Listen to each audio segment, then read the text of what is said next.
중국에서 차이나 런이 됐다. 내리 3년을 규제를 해버린 거죠. 구매 의욕도 줄어들었고 주식이나 뭐 부동산 마찬가지지만 아무도 안 사는 거죠. 전체적인 중국의 집값들은 계속 떨어지기 시작한 거고 4년 동안 중국은 잃어버린 4년이다. 자기 실력으로 할 수 있는 경제 성장률보다도 훨씬 낮은 성장률로 4년이 지속이 된 겁니다.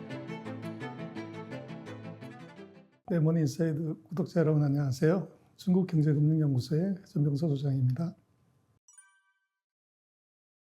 최근 이제 중국의 코로나 3년 동안에 여러 가지를 했었지만 기본적으로 코로나가 겁이 나서 이 방역 때문에 이동을 제한을 했던 거죠. 그래서 집 밖으로 나가면 안 돼. 그리고 자기 이제 아파트 단지 밖으로 못 나가. 또 이제 다른 지역으로 가게 되면 항상 검사해서 거기서 문제가 있으면 밖으로 못 가. 그래서 모빌리티, 이동을 제한을 해버리니까 모든 경제활동이 다 3년 동안 죽어버린 거죠. 그래서 제가 볼 때는 2020, 21, 22 그리고 그걸 완전히 풀었지만 2023년 4년 동안 중국은 잃어버린 4년이다. 잃어버린 4년이라는 것은 뭐냐면 뭐 한 나라의 잠재 성장률이라고 얘기하죠. 자기 실력으로 할 수 있는 그 경제 성장률보다도 훨씬 낮은 성장률로 4년이 지속이 된 겁니다. 중국의 잠재 성장률 대략 한 5에서 5.5 정도를 보는데 4년 동안 그게 이제 4%대에 머물렀어요. 그러다 보니까 전반적으로 수요가 약했던 거죠. 그래서 그렇게 되면 무슨 문제가 생기냐면 제일 큰 문제는 고용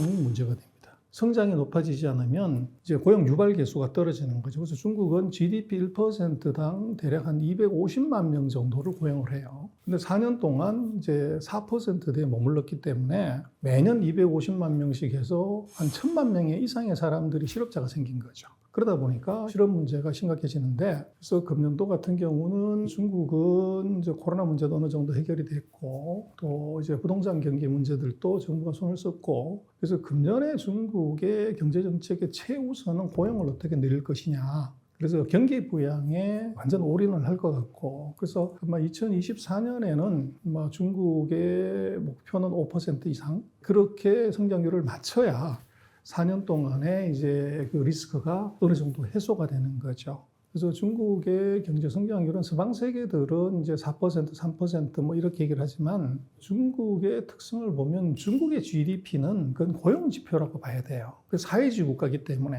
그래서 그게 왜 이제 그런 걸 볼 수 있냐면 중국은 국유기업이 전체 GDP의 국유기업의 매출액이 차지하는 비중이 63%입니다. 그래서 국유기업이 어떻게 하냐에 따라서 고용도 영향을 받고 GDP도 영향을 받는 거죠. 그래서 우리도 뭐 지난 정부 때 그랬지만 공무원들 또 어떻게 보면 국유기업들 임시직 직원들 다 정규직으로 채용을 하고 공기업들이 채용을 늘려라. 그래서 이제 청년 실업을 많이 흡수하는 그런 이제 뭐 전략을 썼지만 우리는 뭐 국유기업의 비중이 공기업의 비중이 한 20, 30%밖에 되지 않지만 중국은 그 60%가 넘기 때문에 국유기업들이 종업원 또 직원 뭐 1, 2천 명, 1, 2만 명 더 늘리는 건 그건 큰 문제가 사실은 안 되죠. 그래서 아마 금년도 같은 경우는 중국은 실업 문제를 해결하기 위해서 성장에 완전히 이제 올인하는 이제 그런 형태로 갈 것 같고, 또 그래서 재정정책, 금융정책을 아마 금년에는 작년보다 더 많이 풀었을 가능성이 높아요. 그래서 이제 돈을 많이 풀게 되면 미국도 이제 인플레이션의 위험이 있어가지고 돈을 많이 못 풀고 하는데 중국은 지금 CPI가 넉 달 연속 마이너스가 나왔기 때문에 인플레이션의 위험은 전혀 없어요. 오히려 돈을 이제 더 풀어야 되는 상황이기 때문에 그런 이제 통화정책에서 그 여유가 있고, 두 번째는 이제 결국은 시장의 실패가 나오게 되면 그거는 정부가 항상 해결을 하죠. 근데 미국이나 서방 세계하고 달리 중국은 정부 부채가 전 세계 주요 국가 중에서 가장 낮아요.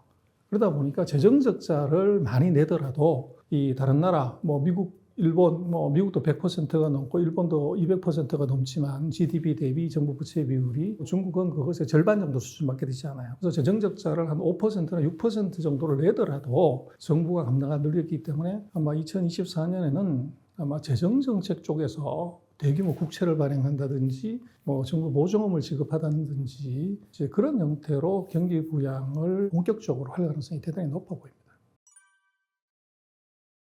또 외국인 투자가가 두 종류가 있는데요. 하나는 이제 포트폴리오 투자, 주식이나 채권을 이제 투자하는 투자가가 있고, 또 하나는 이제 그린필드 투자라고 얘기를 하죠. 공장을 짓고 거기서 물건을 만들어서 가는 생산 설비 투자하는 두 가지 투자가가 있다고 하면, 우리가 뭐 최근 1년간 봤던 것은 중국에서 차이나 런이 됐다, 그래서 돈이 다 빠져나갔다, 이렇게 많이 얘기하는데, 그거는 약간 오해가 있는 것이, 포트폴리오 투자, 주식하고 채권을 투자한 투자가들은 피크 대비해서 한 14% 정도, 예를 들어서 피크 때 100가지를 이제 투자를 했다고 하면 거기서 한 14% 정도를 팔고서 나갔어요. 그 여전히 이제 시장에는 중국의 86%만큼의 돈은 그대로 있고 14%만 이제 나간 거고요. 그 다음에 이제 그린필드 투자. 그러니까 기업들이 공장 짓고 직접 투자하는 것은 공장 팔아서 문 닫고 다 갔다, 이렇게 오해를 하는데, 그게 아니고, 예를 들어서 작년에 1,000억을 이제 외국인들이 투자를 했다고 하면 금년도 같은 경우는 900억을 이제 투자를 한 거죠. 그래서 투자를 작년 대비해서 더 늘린 것이 조금 줄었다는 얘기고,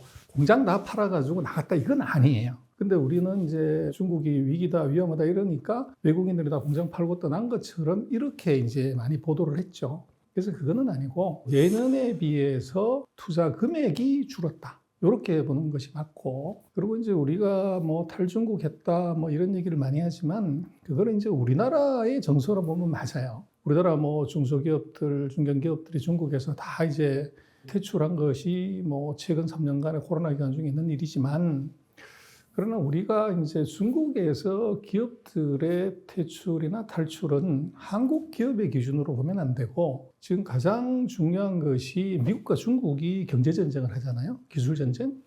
그럼 이제 미국 기업들은 중국에서 사무실 빼고 공장 다 뺐냐? 이게 정말로 중요하죠. 근데 문제는, 우리는 뭐 삼성의 스마트폰, 또 현대차의 자동차, 그 공장들 다 빼고 철수하는데, 문제는 미국의 애플은 여전히 자기네 전체 애플, 뭐 아이폰, 아이패드, 아이팟의 70~80%를 중국에서 여전히 만들고 있고, 중국 안에서의 핸드폰 마찬가지로 우리 삼성은 거의 0% 점유율이지만 애플은 한 18~20%로 1위 아니면 2위를 여전히 하고 있어요. 그리고 GM이나 포드 같은 미국 회사들이 중국에서 자동차 공장 뺀다? 이런 얘기 없죠. 그리고 우리는 뭐 예를 들어서 카페베네라든지 뭐 화장품 회사라든지 마트들이 중국 들어가다 다 빠졌지만, 중국을 보면 스타벅스, 그 다음에 월마트, 뭐 이런 회사들은 계속적으로 점포를 늘리지 줄인 게 없어요. 그래서 이제 그거를 우리 중소기업들 또는 이제 제조업의 경쟁력이 떨어진 기업들이 이제 퇴출하는 걸 갖고서 그 중국에서 외국인 기업들이 다 도망갔다, 이렇게 보는 건 좀 과장이 있습니다. 중국은 고정 투자를 이제 다른 나라들에 비해서 많이 한다, 그렇게 돼서 고정 투자 비율이 크기 때문에 이제 리스크가 있다, 이렇게 하는데, 그건 이제 뭐를 봐야 되냐면 도시화율을 봐야 됩니다. 그 SOC 투자라고 하는 것이 뭐 도로, 철도, 항만, 공항 뭐 이런 거에 주로 투자를 하는 것인데, 중국 같은 경우는 도시화율이 한 65%밖에 되지 않아요. 그래서 선진국은 80%, 83% 이렇게 되다 보니까, 중국은 아직도 이제 계속적으로 도시화가 진행이 되면서 서방의 도시화가 끝난 데하고는 다른 차원이라는 거죠. 그래서 그런 것이 하나 있고, 두 번째는 중국은 이제 남북으로 5,500km예요. 우리가 서울, 부산이 뭐 440km인데 그것이 거의 열 몇 배 되는 거리고, 동서로도 5,200km예요.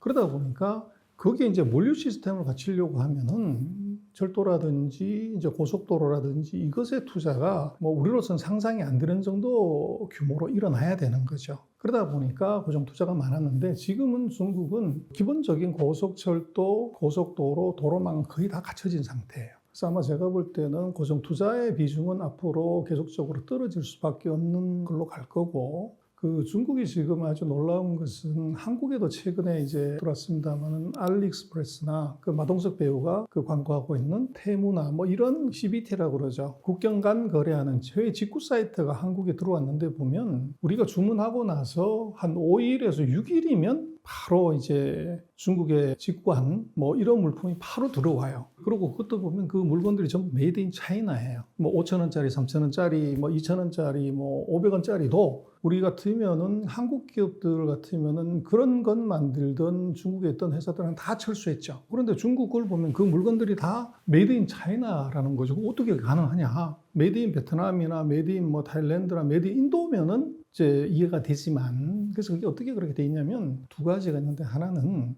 중국의 인당 소득이 12,000달러고 연안 이제 도시가 한 2만 달러에서 2만 4천 달러 되지만, 저 이제 산 31개 성 중에서 밑에 있는 성들은 인당 소득이 5,000달러 그 내외예요. 그러면 평균이 5,000달러면 위로는 7,500, 밑으로는 2,500이 돼야 평균이 5,000이 되다 보니까 2,500달러 정도의 소득으로 살아가는 사람들이 중서부 지역에 많다는 거죠. 그러면 이 사람들은 지금 베트남이라든지 뭐 이 동남아 지역하고 소득 수준이 같아요. 그래서 중국이니까 그 사람들한테 주문을 베트남에서 만든 것이 아니라 거기서 주문을 해가지고 갖고 오게 되면 언어의 장애도 없고, 그리고 이제 훨씬 어떻게 보면 생태계가 갖춰져 있기 때문에 원가 싸게 만들어 올 수가 있는 거죠. 근데 이게 남북으로 이게 5,500, 동서로 5,200 되는 그 넓은 땅에서 예를 들어서 5,500km를 싣고 오면은 그 수송비 때문에 뭐 아무것도 안 되는 그런 상황이 벌어질 수 있는데, 문제는 중국의 최근 10년 사이에 고속도로, 고속철도 이게 너무 잘 깔려가지고, 이게 중국 같은 경우는 예전 같았으면 춘절에 뭐 2주에서 3주 정도 휴가를 줘야 이제 시골에 갔다 오는데, 지금은 5일밖에 안 나는데도 다 해결이 돼요. SOC가 그렇게 이제 확보가 된 거죠. 그러다 보니까 과거에 비해서 과도한 SOC 투자를 했다고 하지만 그것이 만들어내는 물류가 이게 엄청난 이제 위력을 발휘하는, 그래서 중국 같은 경우는 5,500km, 5,200km를 48시간 안에 배송을 해요.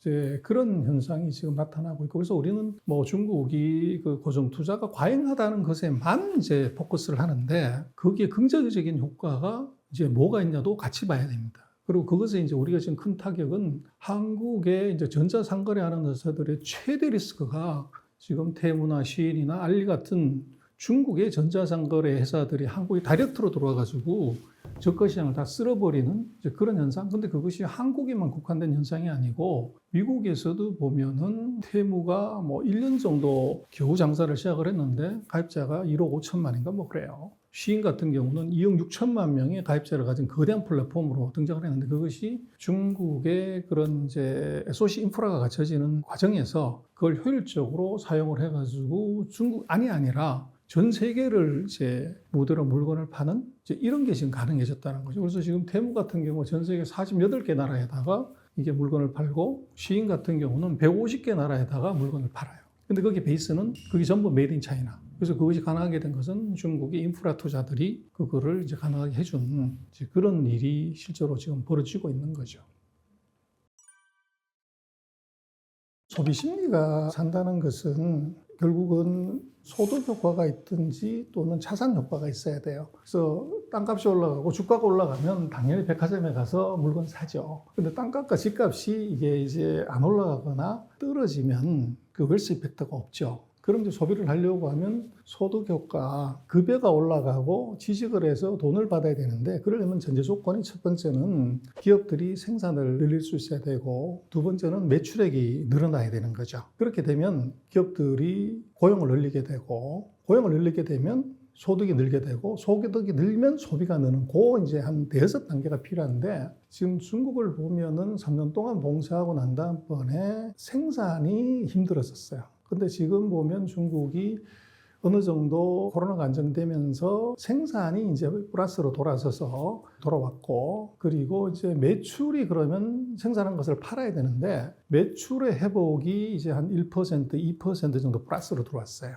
그래서 이제 매출이 늘어나 그 다음번에는 이제 고용을 늘리는 거죠. 그래서 지금 단계에서 봐야 되는 것은 고용이 얼마나 느냐, 그 실업이 얼마나 줄어드냐가 이것이 소비에 결정적으로 영향을 미쳐요. 그래서 실업이 줄어들고 소득이 늘게 되면 소비는 늘게 되는데, 그 6단계 중에서 중국은 3단계까지, 그러니까 생산이 늘고 매출액이 늘고 고용을 이제 기업들이 늘리는 단계까지 와 있고, 그 사람들이 급여 타서 소비를 하는 데는 아직 한 2단계가 더 남아 있습니다.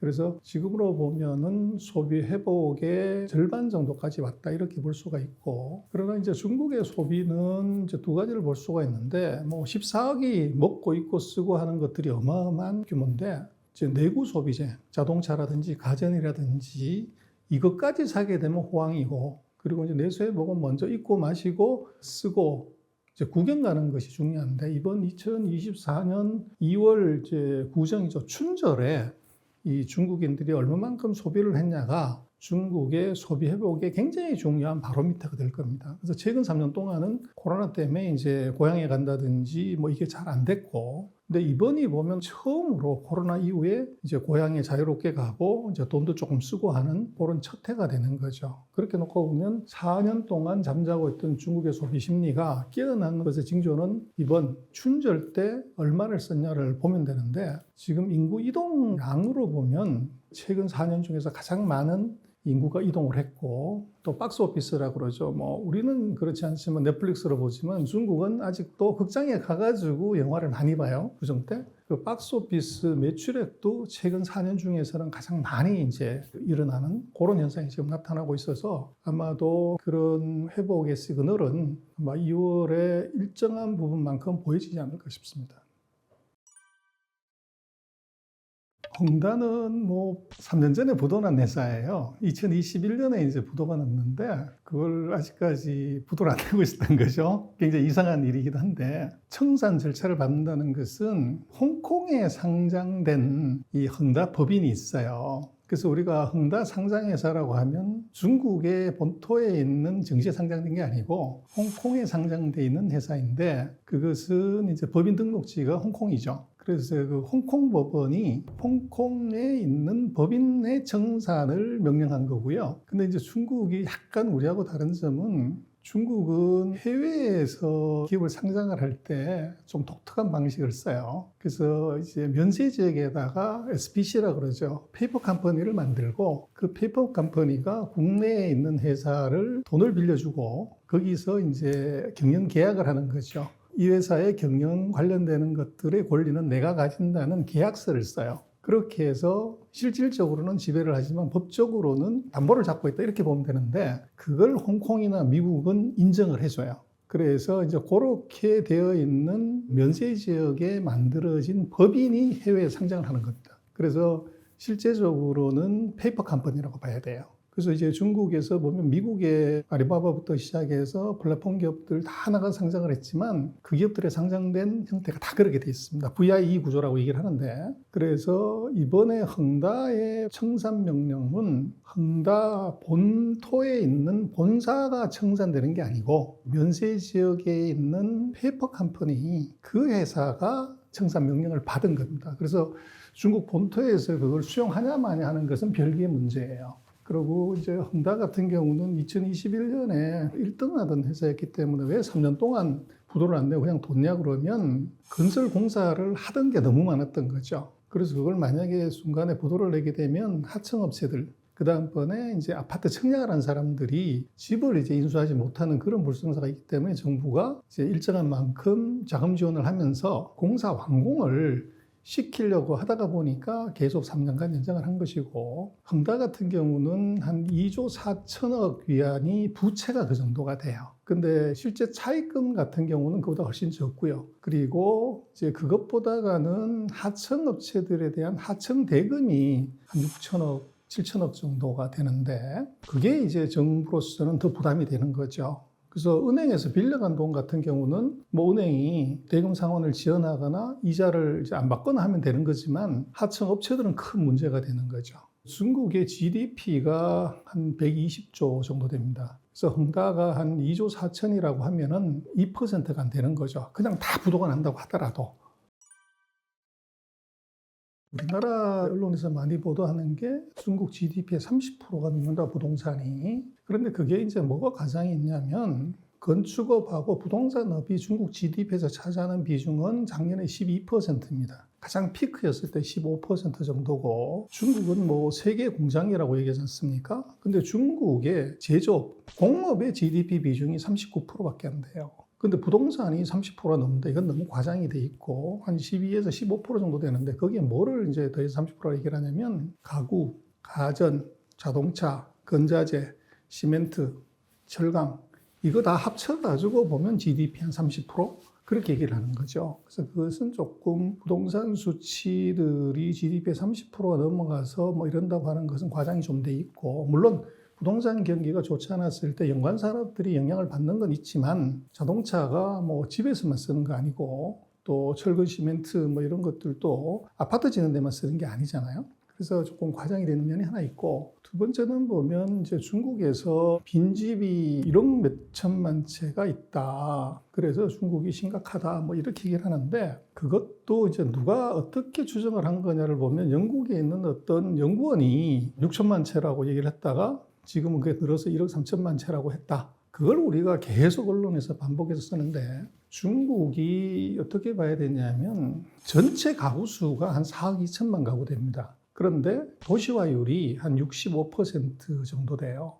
그렇게 되면 뭐 대략 한 3억 6천만 가구 도시에 살고 있는 이제 사람들이 한 요 내외인데, 그러면 3억 6, 7천만 가구 중에서 1억 3천만 채가 빈집이다 그러면 그냥 상식선에서 세 집 중에 하나는 무조건 비어 있어야 돼요. 근데 그게 뭐 베이징, 상하이, 션천나 대도시 가보더라도 집 세 채 중에 한 채가 비었냐? 그거는 과장이 너무 심한 거죠. 그래서 그것들은 조금 데이터 검증을 안 하고서 얘기를 한 거고, 계산을 제가 한번 해보니까 중국이 1년에 집을 몇 채를 짓는가 봤더니 한 1,700만 채 정도 집을 지어요. 그래서 그게 어느 정도냐면 한국이 역사 이래로 가장 집을 많이 지었을 때가 주택건설, 노태우 대통령 때 주택건설 200만 호, 그래서 뭐 분당, 일산 신도시 그거 막 지었을 때 우리가 단군 이래로 가장 많이 지은 게 200만 채인데, 중국은 보통 우리가 가장 많이 지었던 것의 한 8배 정도 집을 짓는 거죠. 그 1,700만 채 정도를 짓는다고 봐야 되고, 그래서 중국은 이제 우리처럼 아파트, 뭐 이제 개인이 자기 집을 짓거나 사고 팔고 하는 것은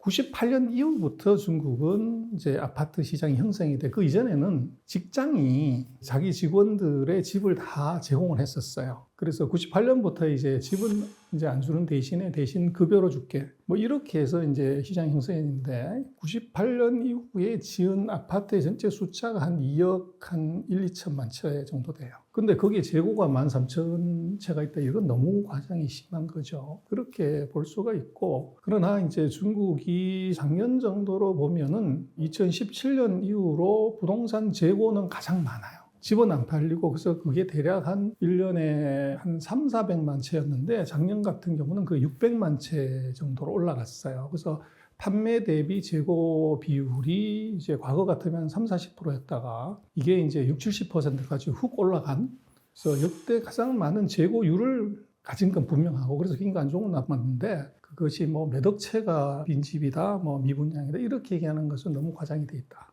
그렇게 볼 수 있을 것 같아요. 집값은 중국이 이제 2021년 이후로 보면 보통의 경우는 이제 집값이 폭등을 하게 되면 정부가 규제를 합니다. 근데 어느 나라도 마찬가지예요. 중국은 대략 한 1년에서 1년 반 정도 규제를 해요. 그래서 중국도 이제 코로나 터지면서 돈을 갑자기 많이 풀어가지고 부동산 가격이 휙 올라간 거죠. 그랬더니 정부가 이제 2021년부터 규제를 들어가는데, 그때 아주 유명한 말이, 우리나라도 있지만 집은 거주하는 곳이지 투기하는 곳이 아니다. 그래서 많이 들어본 얘기인데, 그 얘기를 하면서 내리 3년을 규제를 해버린 거죠. 그러다 보니까 3년 동안 이제 규제를 역사적으로 한 적이 없는데, 그걸 가장 오래 규제하는 바람에 구매 의욕도 줄어들었고, 또 주식이나 뭐 부동산 마찬가지지만 올라가면 사람들이 계속적으로 오른 기대 때문에 집도 사고 주식을 사지만 떨어지면 아무도 안 사는 거죠. 그러다 보니까 2021년 이후에 전체적인 중국의 집값들은 계속 떨어지기 시작한 거고, 그래서 그것이 이제 2022년 이제 이때부터는 코로나 봉쇄를 하면서 중요한 도시들을 이제 이동을 막아버린 거죠. 집 밖으로도 못 나가고 자기 동네 밖으로 못 나가고 다른 지역으로 못 나가는데, 거기 집 사러 간다, 아파트 청약하러 간다, 그게 있을 수가 없죠. 그래서 2022년, 23년 이때가 이제 집값이 계속적으로 떨어지는 그런 현상이 나타났고, 그래서 중국 같은 경우는 작년 7월 달에 백개원이라고 하는 2022년에 이제 1등했던 부동산 회사가 부도가 나면서 중국 정부 정책에 이 완전한 전환이 왔어요. 8월, 9월, 10월, 11월 이 넉 달 동안에 최근 3년 동안 했던 모든 부동산 규제를 싹 다 풀었습니다.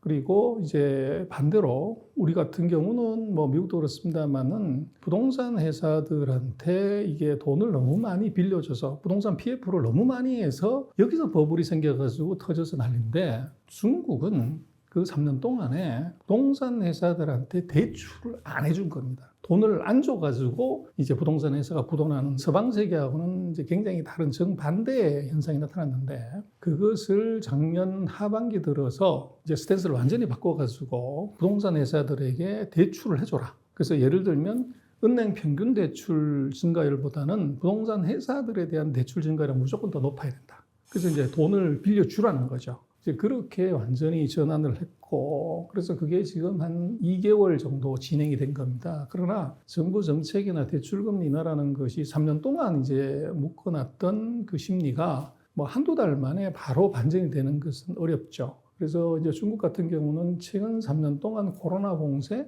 그리고 정부 정책을 과하게 규제를 하는 바람에 대략 주식하고 부동산의 시가총액이 GDP 한 40% 정도 하락을 했어요. 그러다 보니까 웰스 이펙트라고 그러죠.